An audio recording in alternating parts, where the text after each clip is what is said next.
when I was serving in a city called Brno, we were contacting on the streets around the main square one day, and ran into this young woman, and she was very spiritually minded and spiritually sensitive, but didn't really identify with a church.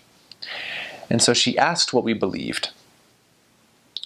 And I expressed some thoughts, and I tried to teach her some of the basic principles of the gospel.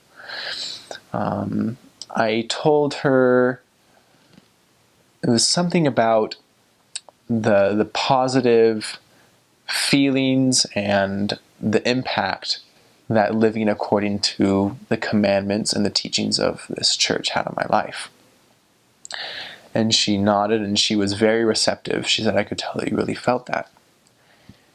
And so, kind of excited at this prospect of a young, bright girl who is interested in spiritual things and in the gospel, I started to try to teach her some of the first lesson.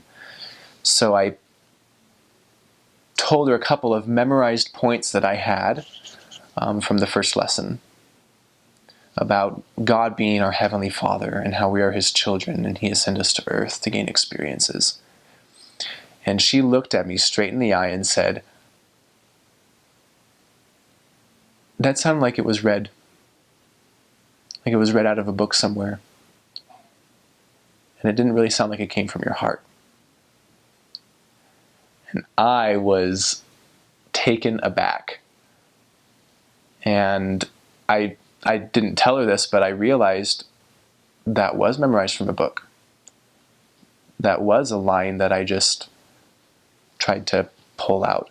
It doesn't mean that it wasn't true, but I didn't say it with the conviction of my heart. And so I paused and I looked at her and said, "I know that God hears and answers prayers. He is always listening and is always willing to help."